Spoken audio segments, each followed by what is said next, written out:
Ok, alors on est au chapitre 37 du Tanya, page 92. Alors pour resituer un petit peu dans le contexte ce qu'on vient de faire avant, puisque c'est quand même Sefer chez le Benoni, c'est-à-dire le Barazakan nous explique qu'est-ce que la avoda d'un Benoni. Il a développé dans les chapitres précédents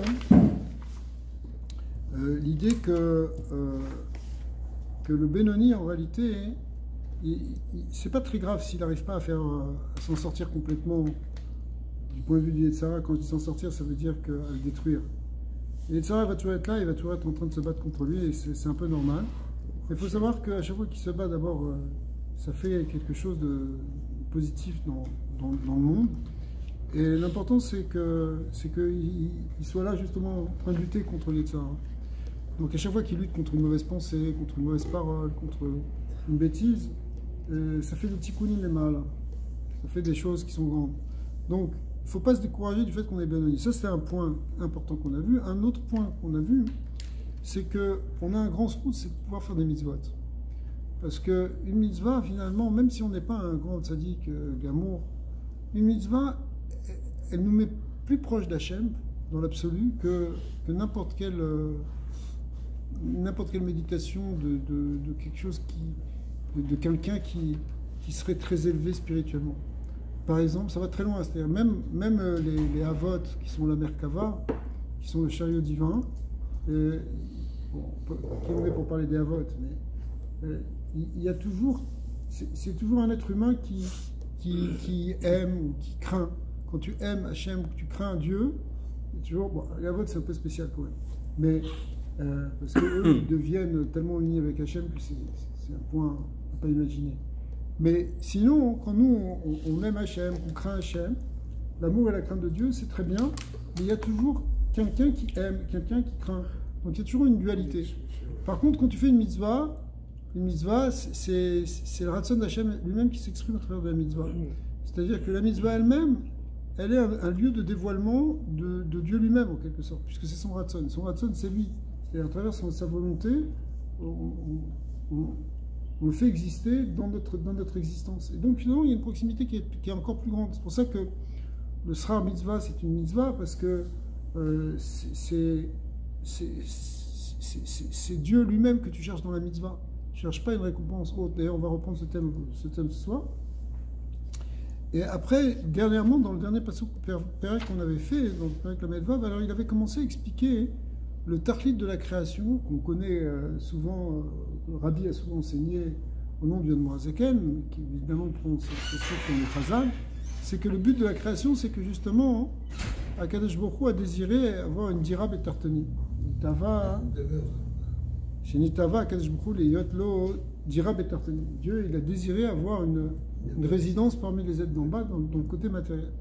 Alors, ça, c'était quelque chose qui était important parce qu'il a commencé à le développer, à l'expliquer que justement, à travers ce qu'on a vu dans les mitzvot, c'est que la mitzvah, elle nous permet d'atteindre ce niveau de révélation que Hachem, il est là parmi nous, dans le monde matériel, puisque la mitzvah, on l'a fait dans le plan matériel. Alors, ce qu'on avait dit, c'est que on avait fini le chapitre là-dessus en disant que l'essentiel de ce dévoilement, il est au moment de Mashiach et même plus particulièrement au moment de Triyat Hametim. Lorsque Akadosh Baruch Hu aura retiré tout le rat du monde, alors on pourra le percevoir entièrement dans l'univers, dans toute chose. Alors justement, c'est ce qui va être développé dans ce chapitre 37, parce que c'est un point qui est important, même si on a l'impression que ça ne fait plus vraiment partie exactement de la voda du Benoni, mais en réalité c'est central. On reviendra après sur le Benoni. Pourquoi? Parce que justement, c'est ça tout le tachlit de notre avoda. La avoda du Benoni, elle n'est pas simplement pour se réaliser soi-même, etc. C'est pour amener cette dira betartonim. On a vu que ça vient aussi par la notion de itkafia, de itafra, c'est-à-dire de soumettre yetzerara et de transformer. Et là maintenant, il va rentrer un peu dans les détails de ça, comment au niveau du tikkun qu'on fait sur soi-même, au niveau de notre nefesh, finalement, on transforme le monde en un endroit qui peut être une dira betartonim. Pas simplement pour nous, mais pour le monde entier. Alors, Perek Lamed Zayin. Alors, cette perfection dont on a parlé, qui viendra au moment de Mashiach et de la résurrection, c'est quoi cette perfection? C'est que il y a un dévoilement complet de la lumière du Ensof dans ce monde. Quand je dis complet, ça veut dire sans obstacle. Dans ce monde qui est Gashmi, eh bien cette perfection-là, celle qu'on va atteindre, donc au moment de Triatamétim, puisque c'est à ce moment-là que ça va vraiment pouvoir se révéler ce Ensof dans le monde, eh bien c'est Talou Bemaaseinu Ve'avodatenu. Ça dépend effectivement de nos actions et de notre avoda. Kolzman Mesher à Galout, pendant tout le temps du Galout, qui a Gorem Srar à Mitzvah, I à Mitzvah, parce que finalement, le Srar de la Mitzvah, ça vient de la Mitzvah elle-même, Be'atzma. Et ça veut dire quoi? C'est-à-dire que la Mitzvah elle-même, elle amène cet état de dévoilement d'Hachem qui est le Olam Haba. Le Olam Haba dans ce monde physique. Qui Be'asiata, même Shira Adam, Gilui, Or Ensof Baruch Hu Milma'ala le Mata. Parce qu'en faisant une mitzvah, on amène un dévoilement de la lumière du Or Ensof du haut vers le bas, qui va pouvoir s'habiller dans la physicalité de ce monde.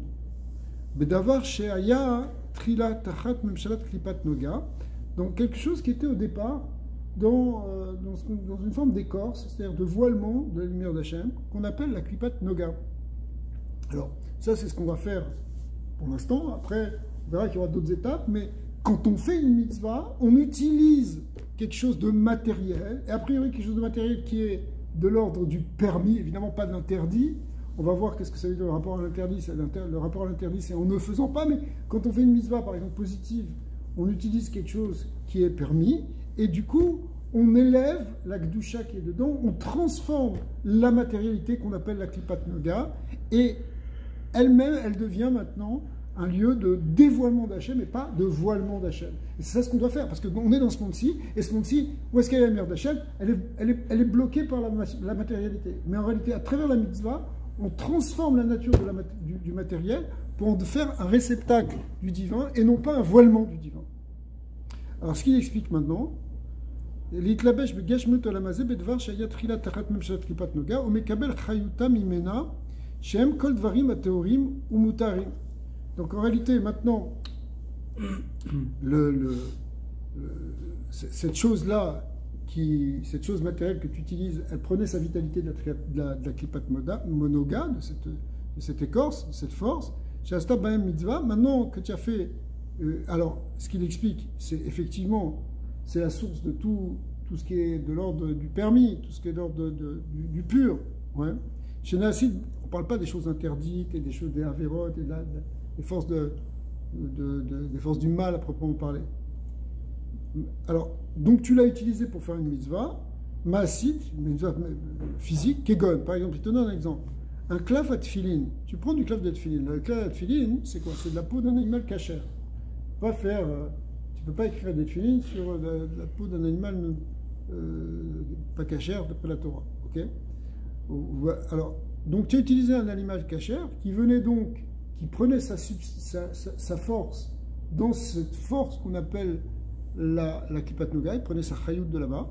Et maintenant, donc, il continue l'exemple, c'est-à-dire, ça peut être par exemple Mezouza, Vesefer Torah, ou Kemam Brarza, l'Urchar, les Merchet Shamaim, et la Théorim, Motorim Bepicha. Il explique qu'on peut utiliser que des choses qu'on peut consommer, il n'y a que ça qu'on peut utiliser pour écrire un Sefer Torah ou des Tfilin Mezuzat. Alors, continue les exemples, par exemple aussi un étrog, mais on parle d'un étrog kasher, c'est-à-dire qui n'est pas orla, qui ne fait pas partie des 3 premières années de la pousse de l'arbre, ou maot sedaka shenan gezel, ou bien par exemple de l'argent de sedaka qui n'a pas été volé, justement, qui ne vient pas du vol. Donc tout ça ce sont des objets matériels, un étrog, des pièces, etc., mais que tu vas utiliser maintenant pour faire une mitzvah, ouais. Ok, c'est bahem, donc toutes sortes de choses, hein. Tu peux imaginer en fait tous les objets de mitzvah, tous les khatse mitzvah. Ve'arshav shemekayem bahem mitzvat Hashem ve'retzono areu achayut shebahem ole umitbatel ve'nichlal be'or ensof baruch hu. Alors maintenant, la vitalité qui était dans cette klipat noga, c'est-à-dire dans ce côté matériel subtil, c'est pas quelque chose de physique, c'est la source de vitalité de l'objet physique.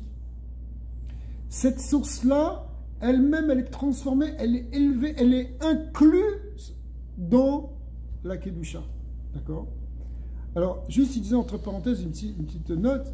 Pourquoi il a précisé un étrog qui est pas hors là? Parce qu'on a dit il faut qu'il soit caché. Mais un étrog à la limite, bon, c'est quoi le problème? Parce que si c'est or là, il te dit, eh bien, ça vient pas de la Klippat Noga, sa vitalité.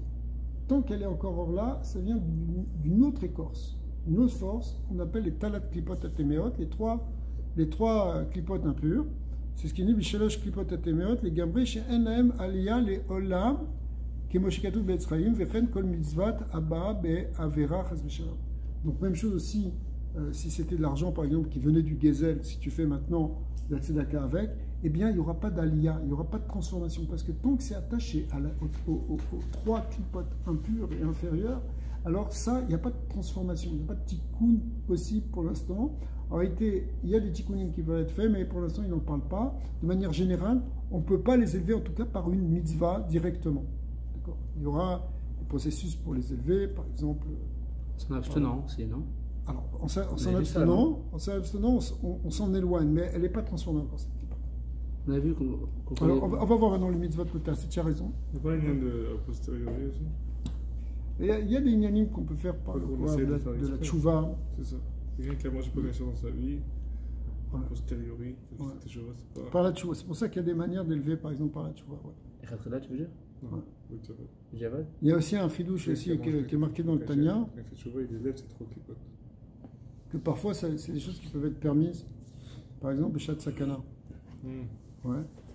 Alors, d'après le Zaken, ça devient... Le ISO est nitré, le ISO est complètement repoussé. Donc, il n'y a plus de ISO. Et donc, du coup, cette chose-là, elles peuvent être élevées. Comme une femme enceinte aussi qui mange. Ouais, n'importe quoi quand tu manges et que c'est une mitzvah de le manger, alors que c'était en temps normal quelque chose qui est interdit. Alors, donc, le point ici, c'est que ce qui vient de la Klippat Noga, quand tu l'utilises pour faire une mitzvah, bah, tu utilises cette force et cette matière, en quelque sorte, tu l'inclus dans la Kedusha. Donc,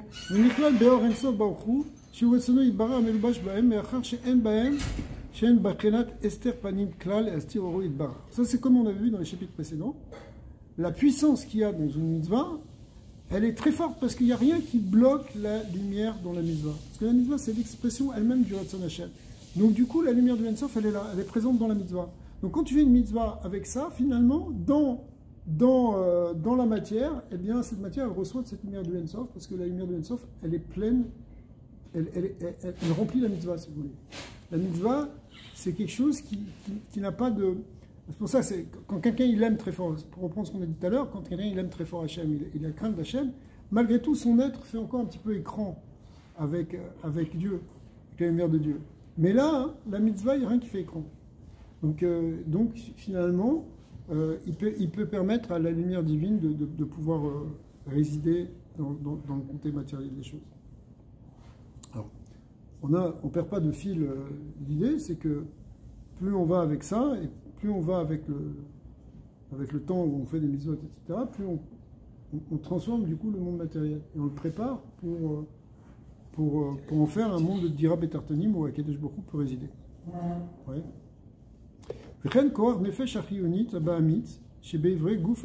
Alors maintenant, il va te dire, il y a quelque chose que tu vas gagner aussi.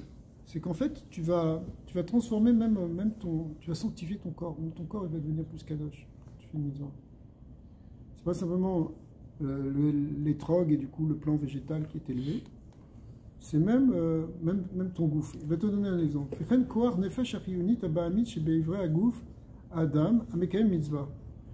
Alors, le nefesh abami, l'âme animale, l'âme vitale, le sang, etc.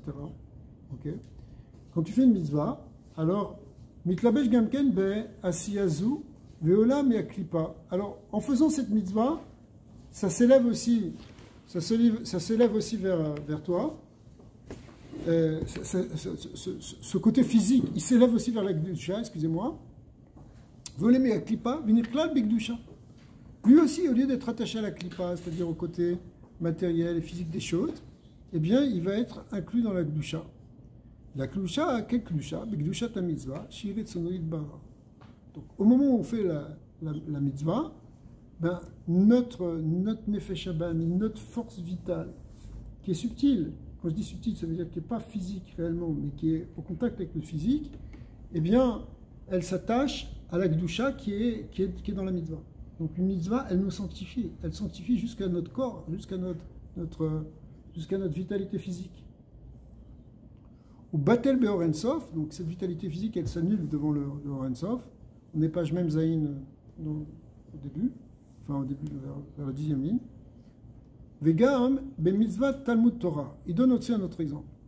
Par exemple, dans le Talmud Torah, tu es en train d'étudier la Torah. Ok, c'est une mitzvah, n'est-ce pas? D'accord. Ou exemple, Kriyat Shema ou Tfila. Alors le point commun de tout ça, c'est pas des mitzvot qu'on fait réellement par des actes physiques, c'est plutôt par des actes spirituels, si on peut parler comme ça. En fait, alors justement, là on parle la soukha, c'est tout le corps. Voilà, la soukha c'est tout le corps, mais c'est un peu comparable à l'étrog, c'est-à-dire tu as pris des branches, tu les as mis, et du coup, il y a une mitzvah qui est faite avec ce srar de la soukha. Okay. Mais maintenant, dans Talmud Torah, tu n'as pas pris d'objet. Bon, tu as pris un livre éventuellement, mais si tu récites par cœur, tu n'as pas pris d'objet. Même chose, tu pries, tu n'as pas d'objet. Okay. Tu fais Kriyat Shema, tu n'as pas d'objet. Qu'est-ce qui se passe? Est-ce qu'il y a quelque chose de physique qui pourrait impacter ton propre domaine physique ou subtil de ton physique, comme on vient de dire, ton âme animale? Est-ce qu'il y a quelque chose qui est fait pour ça? Non, c'est quelque chose de purement spirituel, purement intellectuel. Donc, comment ça peut impacter le... Encore quand je fais un acte matériel, on peut comprendre. Par exemple, la tzedaka, tu as donné le tzedaka, mais le tzedaka, c'est tout ton corps qui a participé à cette tzedaka parce qu'il a fallu que tu gagnes de l'argent, tu travailles, tu sues, etc. Maintenant, tu donnes cet argent, c'est le fruit de tout ce que tu as fait avant. Donc, on peut comprendre que ça impacte ton côté physique. Mais dans Talmud Torah, dans Kriyat Shema, dans Tfila, où est le plan physique? Alors, il avait expliqué que le plan physique, c'est que tu utilises la bouche. Quand tu utilises la bouche, et tu parles des livrets Torah, tu parles de Kriyat Shema, ou tu parles dans la Tfila, ça s'appelle Akimat Sfatah, ou Nirshav Kemas. On va voir que le fait de bouger nos lèvres, c'est comme une action. Alors, on va voir aussi après cette question. Ukizeben. Alors, Ukizeben, c'est-à-dire n'importe. Alors, il te dit bien que ce ne soit pas quelque chose de réellement concret physiquement. Ouais. Mamash, chez Tachat Memshalat Klipat Noga, qui est sous la Klipat Noga, Nikol Makom, Akaimalan, de Irur Lav, qui est dit Bourdamé, que malgré tout, penser, c'est pas comme parler. Et donc le fait que tu parles, c'est déjà une autre madriga que simplement penser. Yekoudim, c'est une bonne question. Veino yotse yedechovato, ach yotse bisfatav et kaimalan de akimat sfatav avec avemas. En fait, d'ailleurs le Admor Zaken est posé comme ça dans l'Ilchot Talmud Torah, que quand tu étudies la Torah, tu dois le faire en ouvrant la bouche. Pas simplement Beïrou, sauf si tu es Beïoun en train de réfléchir à quelque chose, mais si tu es en train d'être Gorès, de lire un chapitre, de réviser un chapitre, tu dois le faire avec la bouche. Pourquoi? Ça veut dire, toi chez BLP, il faut que ça sorte.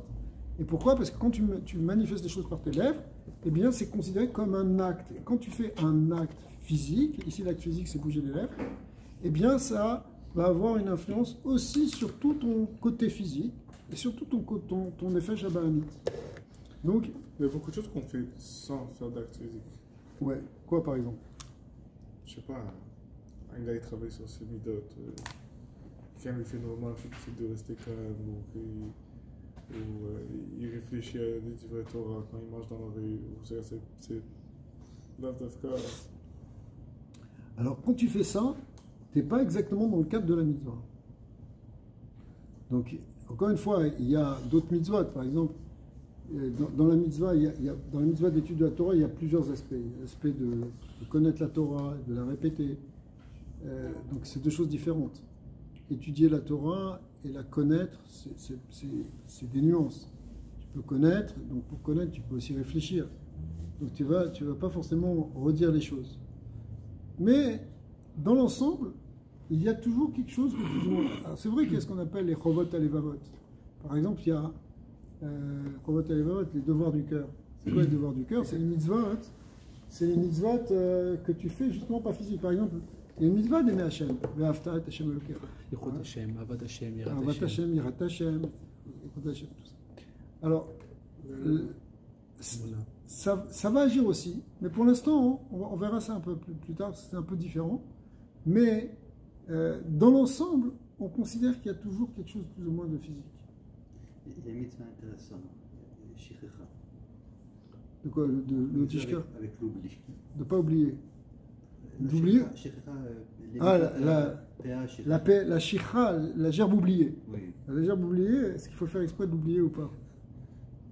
La gerbe oubliée, peut-être, elle a deux aspects. L'aspect qu'on ne doit pas aller la chercher, qu'on ne doit pas la ramasser, et qu'on doit la laisser. C'est aussi un mise à laisser.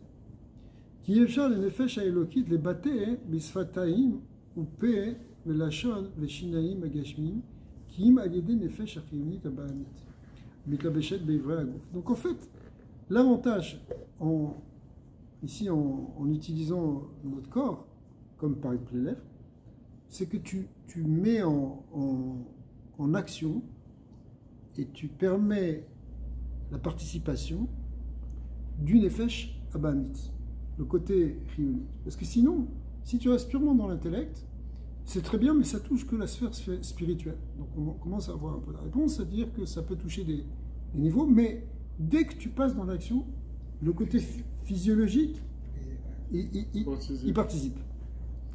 וכל מה שמדבר בכוח גדול יותר, הוא מכניס ומלביש יותר כוחות מנפש החיונית, בדיבורים אלה. Plus tu vas parler fort, plus tu vas crier, je ne sais pas, mais plus tu vas mettre d'intensité dans cette parole, et plus tu fais rentrer la chayut dans ton nefesh abahamit. J'ai fait exprès pour illustrer ce qui est marqué. Ok?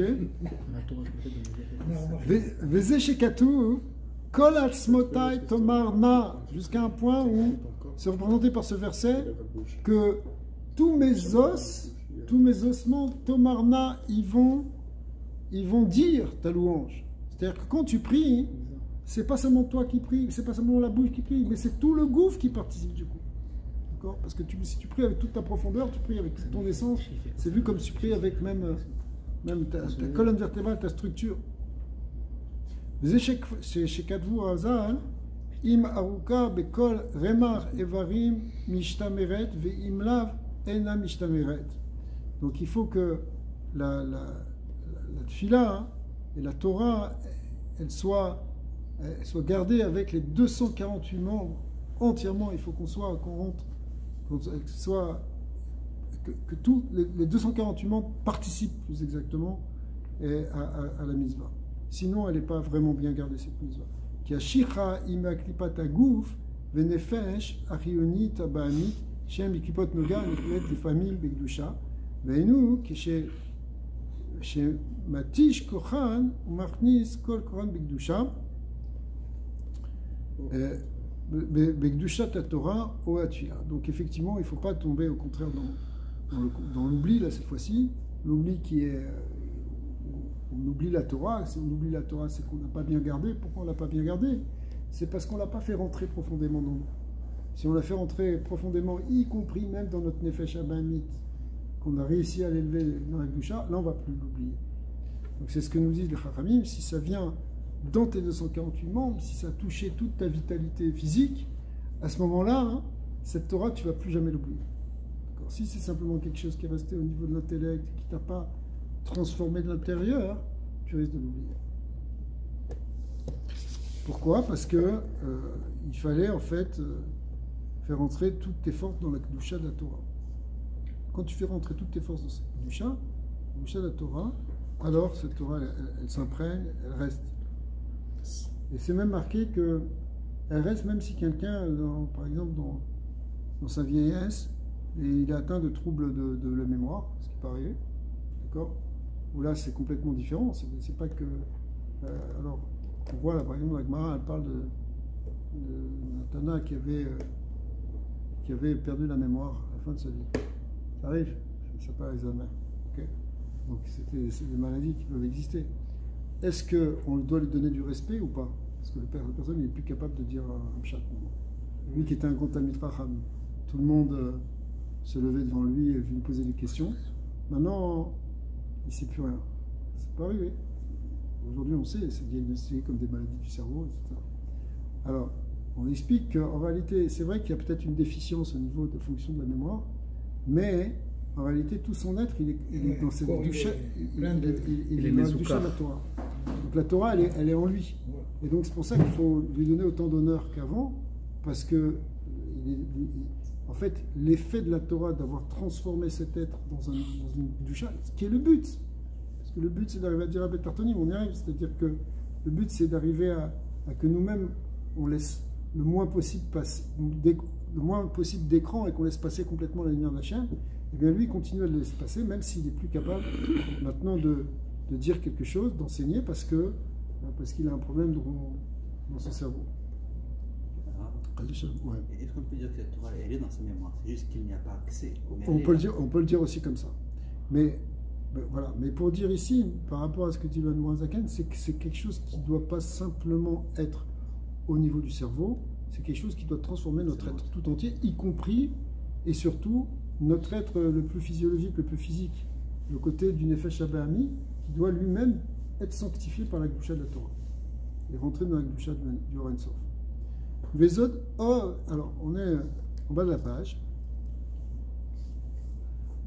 Vezot, Veod, Arret, et il y a une autre chose qui est importante aussi, chez Koar Nefesh Achiyunit Mitlabeshet Beotziot Adibur Betalmud Torah, au Tfila, ok, Utsebael. Donc à chaque fois que tu mets donc effectivement la force de ta vitalité, de la vitalité physique, tu la mets maintenant dans les lettres de la Torah, de la Tfila, au mitzvot maasiyot, ou même dans des mitzvot physiques, avec kol gidulo vechayuto me adam shiu miklipat noga mamash she'en kol ochlin ou mashkin she'achal. Alors en fait, tout ce qui a permis la vitalité de ce sang aujourd'hui, de ce côté physique qui est en toi, donc tout ce qui est à manger, tout ce que tu as bu, venasu dam, qui est devenu du sang, chez Utachat Memshalato Veyenekato, donc qui était au départ sous la Klipat Noga, puisqu'on a dit, on parle de choses qui sont cachères, etc., qui sont donc de l'ordre de la Klipat Noga, eh bien, Reuta Mimena, qui recevait cette vitalité de la Klipat Noga, Veata Imitapechet Miralatov, et maintenant, elle est transformée du mal en bien. Pourquoi elle est bien? Parce que justement, tu es en train de sanctifier ton sang, on est en train de dire, tu es en train de sanctifier ta vitalité. Donc, au fait, tu sanctifies aussi tout ce qui a été mis dans cette vitalité. Ouais, on pourrait dire comme ça. En fait, tout ce qui tournait autour de cette Klipat Noga.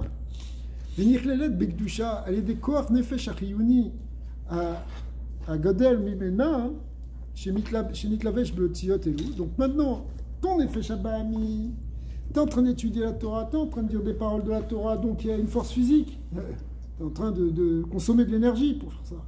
Eh bien, cette énergie-là, elle vient de ce que tu as mangé aussi ce matin. Ok? Alors, et ça venait de la Klipat Noga. Alors ça rentre dans la Gdusha. Et la Klipat Noga, elle rentre dans la Gdusha. Tout est transformé maintenant. Ça veut dire, l'Avdavka, si tu as mangé le Gdusha. Alors, le gars, même s'il mangeait, il n'a pas trop fait attention.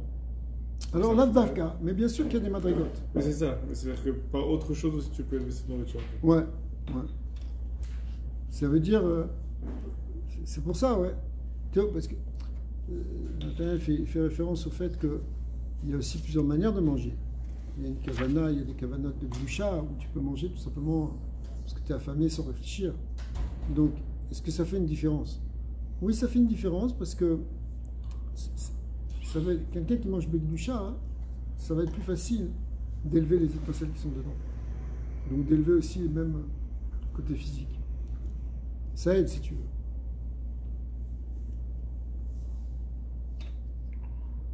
Quand tu manges quelque chose qui n'est pas caché, tu ne peux pas l'élever. C'est plus compliqué. Ou alors, à moins de faire une grande chouva.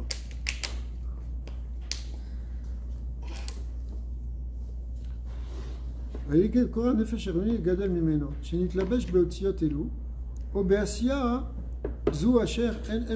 maintenant que tu mets ta vitalité dans ces lettres de la Torah que tu es en train de dire ou dans la mitzvah que tu es en train de faire, Blishum Esterpanim. Alors maintenant il y a effectivement la vitalité divine il y a la force divine, la lumière divine qui, elle, n'a pas de voilement. Nichlal Gamken Be'oren Sof Baruchu. Alors du coup, même ça aussi, c'est inclus dans le Oren Sof Baruchu. Shiuretsono Idbarach. Pourquoi? Parce que c'est la volonté divine, on a expliqué cette volonté divine qui est dans la mitzvah, hein. Eh bien, elle contient ce Oren Sof, elle est elle-même ce Oren Sof. Donc, je reprends, parce que c'est un peu difficile peut-être, mais quand on fait quand on fait des études ou des prières, des actions, quand on prie, alors c'est comme si on met notre vitalité dans les lettres de la prière ou de l'étude. Bien quand on fait une action, on met effectivement aussi dans la mitzvah. Donc, en fait, on rattache cette vitalité dans le Oren Sof, qui est le Retson d'Avshem. Alors du coup, on inclut tout ça, tout va être inclus, tout ce qu'on a mangé, tout ce qu'on a fait, ça va être inclus. Veniklal veole gamken kor nefesh achiyoni, ve'elize et alit gamken klalut klipat noga. Alors on élève tout le nefesh achiyoni, on amène toute la klipat noga. Chez klalut achayut shel olam hazeh gashmi. Donc en fait, il y a une transformation, si vous voulez, de fond, parce que c'est la matérialité.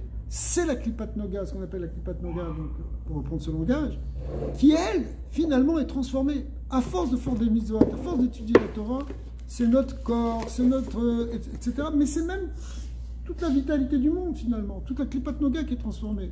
Alors, évidemment, ça prend du temps. Ça prend tout le zman de la galoute, de faire cette ikunim et cette filote et tous ces tzadikim qui ont fait des choses. Mais... petit à petit, il y a eu un birour de la matérialité, cette Klipat Noga s'est transformée, et il y a une Gdusha qui va apparaître. Ah, on a l'impression qu'au contraire, il y a beaucoup de Touma, mais c'est parce qu'il y a, comme quand on fait un birour, il y a aussi ce qu'on rejette, ce qui est la Klipa, et qui apparaît de l'autre côté. C'est comme quand tu fais, je sais pas, par exemple, tu fais chauffer de l'or pour le purifier de ses scories, pour enlever les déchets. Alors, au moment où tu le fais chauffer, alors il y a les scories qui sortent sur les côtés, d'accord? Et elles apparaissent, alors qu'avant, elles étaient toutes mélangées.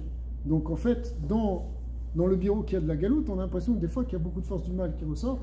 Et effectivement, elles ressortent parce qu'on est en train de les éliminer, on est en train de les sortir. Mais ce qui peut être récupéré de la Gdusha, c'est-à-dire la Klipat Noga, elle peut être transformée, et au contraire, elle s'élève vers la Gdusha, elle se prépare pour faire un monde où la matière, l'espace, le temps va être complètement kadosh.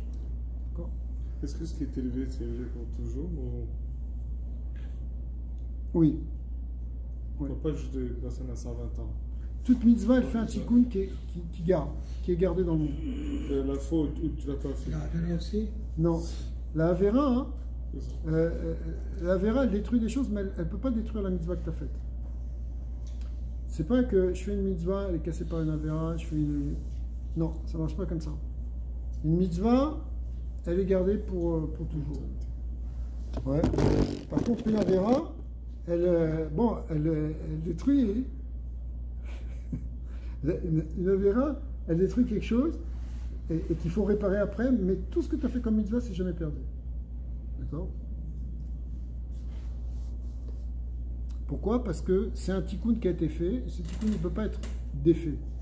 Ah, pourtant on voit que parfois, dans la Kabbalah, on parle, dans les textes qui viennent de la Kabbalah, on voit que, par exemple, il y a des fautes qui ont ramené en arrière. Par exemple, le Egel Hazav nous a ramené au moment du Etzadat Tova, comme c'est marqué dans le Zohar, que quand les bénis Israël ont fait le Vaudor avec c'est le Evrav, mais qui ont entraîné les bénis Israël à faire le Vaudor, eh bien, ça a ramené le monde au moment de la faute d'Adam Arishon. Alors que quand ils étaient au Har Sinaï, il n'y avait pas de...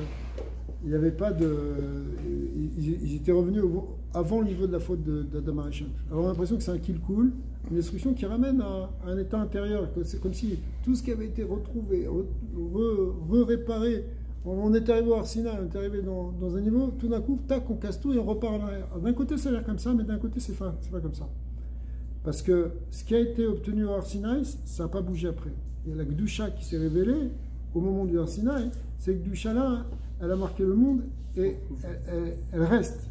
Ah, maintenant, on a un travail pour réparer des choses parce que, en fait, tout n'avait pas été réparé. Tout ce qui s'était passé au moment d'Adam Arishon dans cette période-là de l'humanité, ça n'avait pas été réparé, donc il va falloir le réparer après le veau d'or. Mais en réalité, ce n'est pas le veau d'or réellement qui a ramené à l'ancien temps. Ce que tu as réparé au Har Sinaï, ça c'est réparé, c'est stocké. On ne le bouge pas. Une mitzvah, toute mitzvah qui est faite, elle est faite, elle peut plus être bougée. Elle peut plus être, ce tikkun-là, il est fait pour toujours. Maintenant, s'il y a une avira qui est faite, ça c'est une autre ma'arechet, c'est autre chose qui est détruit, c'est autre chose, c'est une autre partie de la Shvirat HaKelim en fait qu'il faut réparer, Qui n'a jamais été réparé. Mais quand tu fais une mitzvah, cette mitzvah, elle ne peut plus être détruite. Jamais. Parce que c'est un Nichlal Ben Sof Baochu, si Uvetsono Idbara, ou bientôt Nichlal Veole Gamken. Alors ce qu'il explique ici, maintenant on revient à notre sujet, c'est que donc ça inclut tout le Nefesh HaChiyuni, puisque tu as fait la mitzvah avec ta vitalité, donc ça aussi ça a été réparé, ça a été inclus dans la Kedusha, mais même toute la klalout de la Klipat Noga, qui est en fait la klalout de la Chayut Shalom Hazeh, tout le principe de la vitalité du monde physique, à Gashmi, vers Khumari, donc le côté matériel, physique, et bien tout ça, ça va être inclus dans la Kedusha. C'est-à-dire que toutes les mitzvot qu'on fait pendant tout le temps, pendant tous les temps du Galout, ouais, et bien petit à petit, ça ramène la Klipat Noga, c'est-à-dire toute la vitalité du monde physique, ça la ramène vers la Kedusha. Même si, encore une fois, extérieurement, il peut y avoir des avérotes, il peut y avoir du mal, mais au fond, le tikkun est en train de se faire. Kacher kol haneshama venefesh elokit shebechol Israël amitchaleket bepratout les shishim ribo titkem kol nefesh pratit kol tariak mitzvot vetorah shasa lotaase l'afrit shasa gidim shel dam nefesh arioni shebegouf sheminakouf et kiblu chayut on va aller doucement parce que mais je lis un peu d'abord tout be'averazu. Mais après, alors, on va expliquer l'histoire des Talat Klipot Atemeot, mais d'abord, l'Anekuda ici, c'est que tout ce qu'on fait, nous, les 613 000 âmes, si on peut parler comme ça, il y a 600 000 Neshamot qui sont distribués dans chaque génération et qui elles-mêmes incluent 613 membres qui correspondent, les membres du Nefesh, les membres du Gouf, qui correspondent en réalité donc aux 613 mitzvot. Donc à force de faire toutes ces mitzvot, dans tous ces tikkunim, de toutes ces personnes qui vont faire, on répare la klalout effectivement du monde. Parce que c'est pas simplement une personne, c'est deux, on est en fait un ensemble qui peut faire le tikkun du monde. Alors maintenant, ce qu'il rajoute aussi, c'est que, donc je répète, kol pratiut, kol tariek mitzvot. Mais quand il parle des tariek mitzvot, pour l'instant on avait parlé surtout des mitzvot tassés, comme on a parlé tu prends un objet physique comme un étra ou la tzedaka, ou même la Talmud Torah ou la tfila qui utilise le corps aussi pour le faire. Eh bien, maintenant, qu'est-ce qu'il en est des mitzvot le tassé? On l'a un petit peu évoqué tout à l'heure, tu as dit tout à l'heure. Les mitzvot le tassé, elles ont une autre fonction. Elles ont une fonction, c'est pas simplement d'élever la Klipat Noga comme le font les mitzvot tassés, mais c'est de nous séparer des talat klipot atemeot, des trois klipot impurs. Les trois klipot impurs, elles sont beaucoup plus... on ne peut pas les réparer jusqu'à ce que Kadosh Baruch Hu vienne, montrer à Tametim, et qui va enlever tout le roi à tout main une arrête. Mais pour l'instant, on peut pas... Alors qu'est-ce qu'on peut faire? Il faut s'en extraire. Mais quand on s'en extrait, c'est déjà un tikkun. C'est-à-dire le fait d'arracher justement la vitalité, notre vitalité, de l'arracher de ces forces du mal, même si on ne les a pas encore transformées, ces forces du mal, c'est déjà un tikkun. C'est déjà, on a ramené déjà vers la Kedusha quelque chose qui aurait pu être sous l'emprise des forces du mal. Ouais. Quand quelqu'un fait une avéra, chas v'shalom, en réalité, il y a une partie de son nefesh qui devient prisonnier des klipotes. Il y a une prison. Donc, quand tu respectes une mitzvah lotassée, ne pas faire, tu empêches cette chayout, ta chayout qui avait envie de faire ça, tu l'empêches de plonger dedans. Et d'une certaine manière, tu t'en éloignes. En fait, quand est-ce que tu mets quand même une mitzvah lota assez? S'abstenant. Quand tu as envie de la faire. On t'a envie de la faire. Là, il y a plein de sinon il y a plein de mitzvot lota assez qu'on n'est pas en train de faire maintenant. Tu ne peux pas tuer. Tu vois. On n'est pas en train de tuer, on n'est pas en train de faire, je sais pas, d'autres avérotes. Quand tu as envie, tu le fais pas. Il faut deux conditions, ça veut dire. Ça veut dire, alors, tu vois ce que je veux dire? Là, maintenant, on est en train d'étudier. On n'est pas en train de tuer quelqu'un, du moins, on l'espère. D'accord. Ok. Alors, on n'est pas en train de le faire. Alors, est-ce que ça s'appelle qu'on est en train d'être Mekayem et Zvalota assez de l'Otir Tsar? Tu ne tueras point? Tu peux pas dire comme ça. Tu es Mekayem. Dans le temps, on le respecte. Ouais. Dans le temps, c'est ça. Mais en réalité, quand est-ce que on peut savoir vraiment quand est-ce que tu l'as fait? C'est quand c'était en position de faire une avéra que tu l'as pas faite. Donc, mais pourquoi tu l'aurais faite? Pourquoi tu aurais fait une avéra? Parce que tu as une sheikhout, parce que tu as une proximité, tu as un désir à la limite. On va prendre un exemple plus simple. Manger un truc qui n'est pas caché. Okay. Manger un truc qui n'est pas caché, c'est aussi un lave. Il y a plusieurs types de lavim, mais c'est aussi un interdit. Donc maintenant, cet interdit fait partie des chassas lotassé. Maintenant, quand tu passes devant un endroit et que tu as une bonne odeur et que tu as envie d'en manger, et que tu n'en manges pas, okay? Alors là, qu'est-ce que ça veut dire en fait? Pourquoi tu avais envie de cette chose-là? Tu avais envie de cette chose-là parce que tu étais attaché à ça. Quelqu'un qui est vraiment détaché, il va vomir dès qu'il sent cette odeur. D'accord? Il voyait une avéra dans la rue, il vomissait quelque chose. Ouais. D'accord? Mais quelqu'un qui a envie et qui se dit je le fais pas, en réalité qu'est-ce qu'il fait? Il avait une certaine tendance, un certain attachement à la chose, une certaine envie, une certaine attraction, il y avait une certaine connexion avec la clipa, et maintenant qu'il dit non, il se détache de la clipa. Donc en fait, le respect des mitzvot lotaasé, elle nous sépare des talat klipot aténaot, des trois klipot impurs. C'est une mitzvah de ne pas le faire. Bien sûr, c'est une mitzvah. Okay. C'est une mitzvah lotaasé. C'est une mitzvah, ne pas faire, c'est ça la mitzvah. Mais quand est-ce qu'on... Mais en réalité, on est déjà séparés, mais quand on a envie et qu'on ne le fait pas, en fait, on est en train de se séparer. Donc, Beklalout, l'idée des mitzvot lotaasé, c'est l'idée de s'éloigner des clipotes impurs. Même nous ramener nos...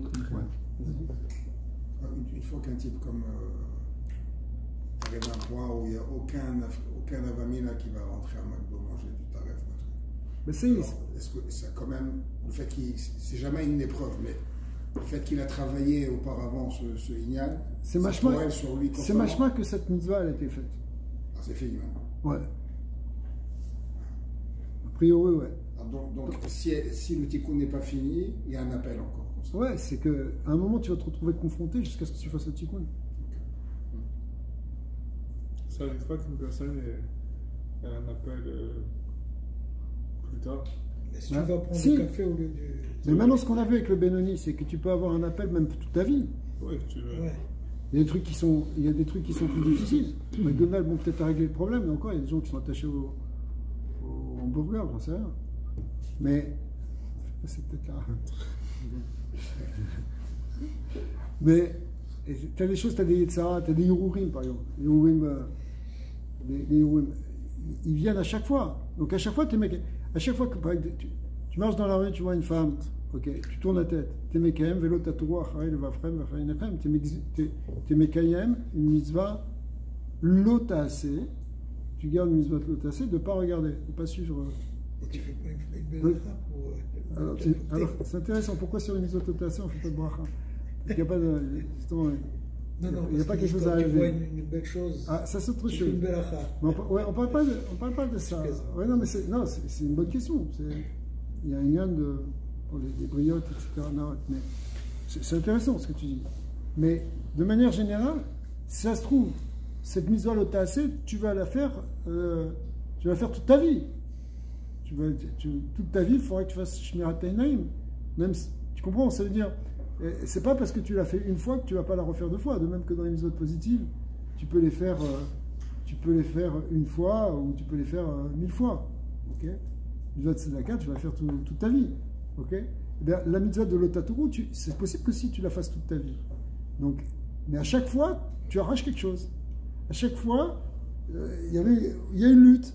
Alors cette lutte-là, bon, pour toi, tu sens que tu n'es pas encore vraiment métoucane par rapport à ça, même si petit à petit, il va y avoir des progrès. Mais en réalité, en haut, à chaque fois, tu fais un petit coup, parce qu'à chaque fois, tu bouges quelque chose. Rabbi Michael, s'il n'y a plus de lutte, ça devient un réflexe. Est-ce que tu as encore c'est une âne de l'autassie que tu as Oui. Oui, ça devient un réflexe que... C'est un réflexe, mais auquel il n'y a plus de lutte. C'est tellement évident. Ça ne tape pas tellement plus que Bichal, c'est juste un réflexe. Hop, tu sais, tu vas parler, donc, du coup... Je sais pas, c'est peut-être un peu comparable à celui qui a plus envie de rentrer dans un McDonald's. C'est ça. Est-ce qu'on peut dire ça par rapport à ça ou on ne peut pas dire ça? Ouais, c'est pas parce que tu n'as plus envie de rentrer dans un McDonald's que tu as le droit de rentrer, tu vois. Non, parce que tu as le droit. Le fait de ne plus avoir envie, Ok, et le faire de manière par réflexe, est-ce que tu aimais quand même sur l'autassie ou pas, sa sélection? Khaoura, non, d'après ce qu'on a dit. Non, comme maintenant, tu n'es pas en train de tuer. Tu pas C'est bizarre quand même. Il y a quelqu'un qui est vieux, qui n'a plus la possibilité. Ah, c'est intéressant, c'est comme le Rambam il explique sur le lien de Yichot Tshuva, hein, que quand est-ce que tu peux voir si tu as fait Tshuva, si tu te trouves dans les mêmes conditions, Et que tu peux. mais pas quand tu es déjà vieux et que tu n'as plus envie de la chose. C'est sûr qu'après, la confrontation n'est plus la même. Il n'y a plus ce bras de fer avec la clipa comme avant. Mais Hachem, il nous met dans... Le tzaddik, normalement, lui, il a tué Sietzara. Donc lui, il a plus. À un moment ou un autre dans sa vie, ça peut être très jeune, il a plus Yetzara. Mais le Benoni, il va avoir Yetzara, mais il arrive à chaque fois à le dominer. Bon, après, le Yetzara, il peut s'amoindrir dans certaines choses. Après, il y a d'autres choses. On a peut-être moins de désir, mais on est peut-être plus irascible, on s'énerve contre. Tu vois, il peut y avoir d'autres formes de Yetzara qui peuvent naître avec la vieillesse, mais certains Yetzara, oui, ils peuvent être atténués à cause parce que la chayut du gouffre, elle est moins grande. Ouais. La vitalité du gouffre, la vitalité de certains membres, elle devient moins grande. Alors, puisqu'elle devient moins grande, effectivement, concrètement, il y a moins de tentation. Okay. Il y a moins d'attraction. Alors. Ça doit être dur pour les docteurs, ça. Pourquoi? Parce que ils sont avec des patientes et tout ça. Ah oui. Ouais, ouais, c'est ça le problème de la médecine. C'est une question d'ailleurs, c'est une question, bien sûr. Ça demande un professionnalisme. Ça demande de ne pas regarder. Mais c'est sûr qu'il y a un travail à faire. Il y a un travail à faire. Tout.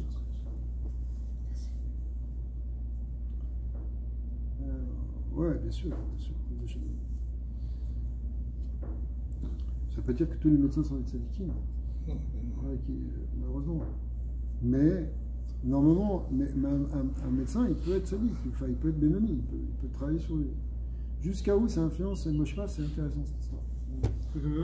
C'est toute une souga, ça. C'est la souga des maîtres nageurs, la souga de toutes ces choses-là. Gynécologue. Ouais, gynécologue, etc.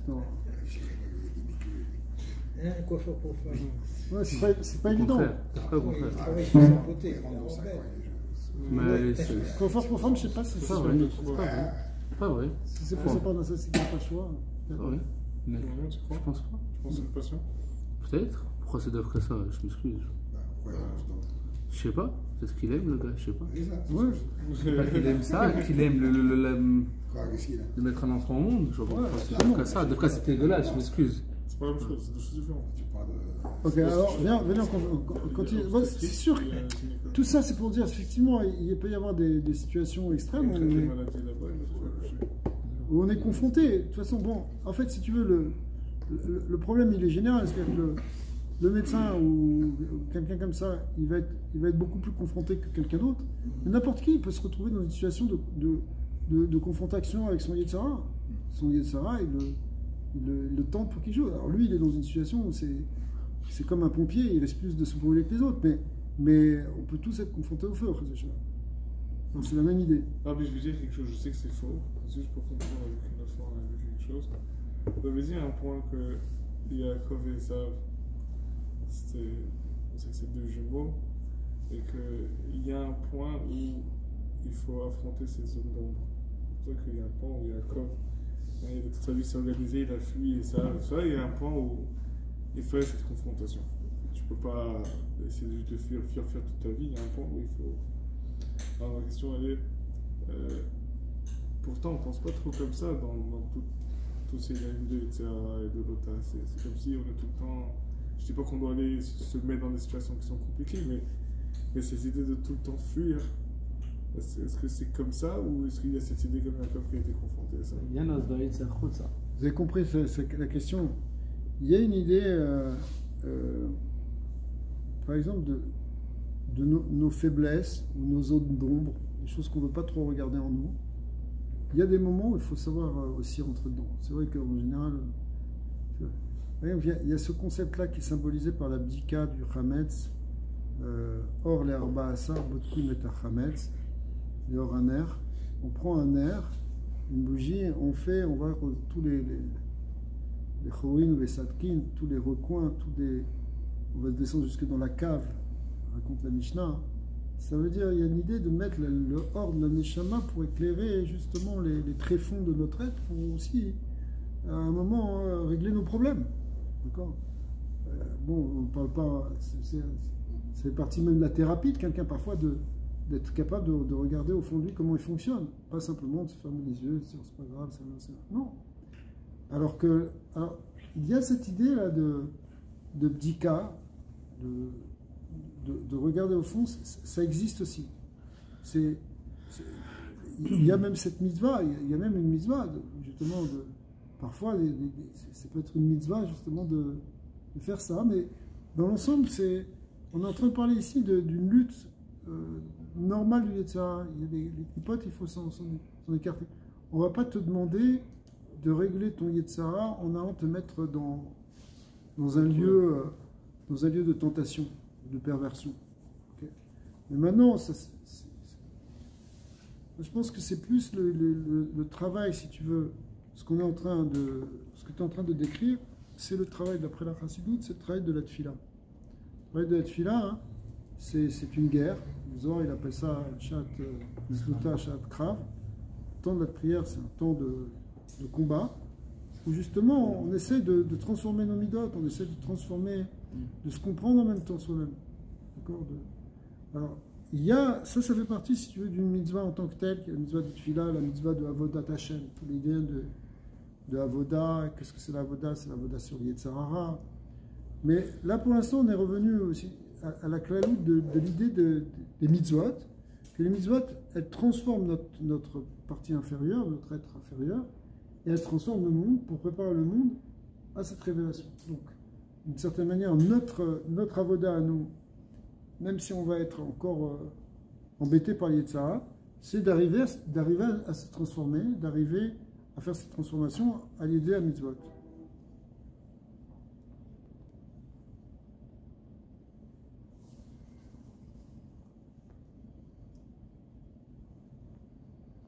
On va arrêter là.